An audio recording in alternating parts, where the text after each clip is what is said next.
Welcome, Harrison Rice from Edelman. Thank you for joining us today to talk about your recent campaign with Yahsat. Thank you so much for having me. So tell us about the challenge. Well, the challenge was essentially threefold. You look at satellite launch, and it's a very technical process. Most media coverage for satellite launches are satellite launched, and a bit of technical background. And it's hard to really go in depth, and you don't really see sort of a broader story told.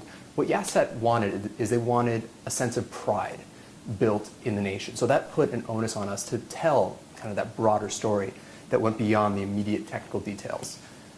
Few kind of hindrances to that. The UAE actually already has 2 satellites in orbit and had at the time that Yahsat was launched. Arab world has several satellites. The satellite itself was being launched in French Guiana on the other side of the world. So it was a big challenge to kind of build that intimate sense of accomplishment and pride that people felt close to when it was happening on the other side of the world. The final challenge is really that, as Toy Story says, to rockets explode. And if they don't explode, they can get delayed. And actually 75% of the time, a rocket will either get delayed or will fail. And so we had to balance that buildup of pride, that steady drumbeat, with a real notion that this may not happen as we plan. People need to be aware of that ahead of the campaign. So tell us about the drumbeat. What did that consist of? Drumbeat is just framing the story. It's looking at how we can talk about the launch. So it's not the first satellite for the UAE, but it is the first satellite for Abu Dhabi. It's also the first multi-purpose satellite for the UAE. So it's articulating that language of pride and breaking apart those stories. It's also looking at the various kind of human angles to the story. So for example, the engineers who control the satellite are Emiratis, and it's a great example of Emiratization. So we wanted to put them at the forefront, getting them profiled to sort of build, again, that sense of pride towards the launch itself.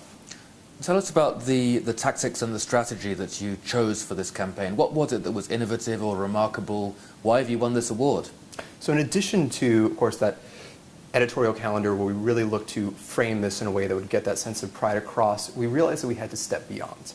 We realized that we had to engage with the community on a person-to-person basis. And we did this in 2 main ways. First way is we took the Emirati engineers and we put them on school tours to engage with students. Our research showed that the pester power of youth, going home and talking to parents, talking to their friends, was actually a great way to build awareness. We reached over 1,000 kids through this initiative. And you put the knock-on effect of telling friends, telling parents, that actually generates a good amount of awareness. The second thing we did is we wanted to illustrate a sense of pride.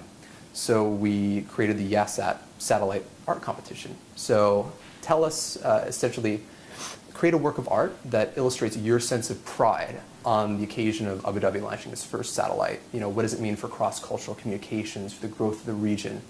We actually received over 30 entries to this competition, got some great coverage, the Oasis page in the National, full-page spread in Time Out Abu Dhabi during the art exhibition itself. The final thing that we did that really set it apart is, in terms of balancing that sense of pride with the notion that failure was a real chance. We engaged with 20 key media, what we called the Yahsat 20. These are the folks who would cover a failure if it happens. And we gave them front end, here's the positive story of Yahsat, here's what it will mean for Abu Dhabi and for the region, and here are the realities of the launch. These are industry realities, and these are realities that we face and we're aware of going into this. And let's talk about what happened as a result. Did you measure outcomes? What was the benefit for the client of the campaign?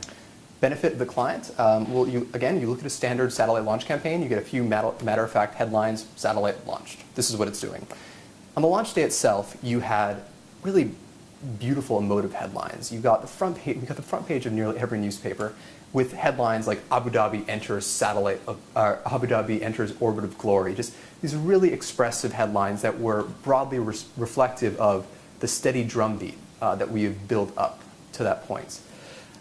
We got great coverage with the art competition, which again got across that sense of pride. But really, when the satellite launched, got delayed, and it did actually get delayed, one of the most catastrophic delays in the history of the launch agency. Main booster ignited, the satellite, or rather the rocket, then sensed a failure internally and shut down. This has only happened once in the history of Arianespace, on the first launch about between 20 and 30 years ago.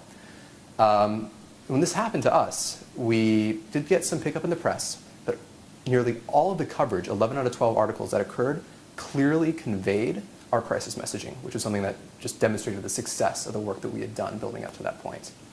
I'd say finally, we did some digital engagement around the launch as well. We had a microsite which hosted centrally launch footage. It also linked to Facebook and Twitter pages, so we created a broader community, and the conversations that were going on these communities as well. Just really enthusiastic, again, conveying that sense of pride, conveying that sense of accomplishment that just reflected, I'd say, positively on the campaign. That's all we have time for. Harrison Rice from Edelman, thank you very much.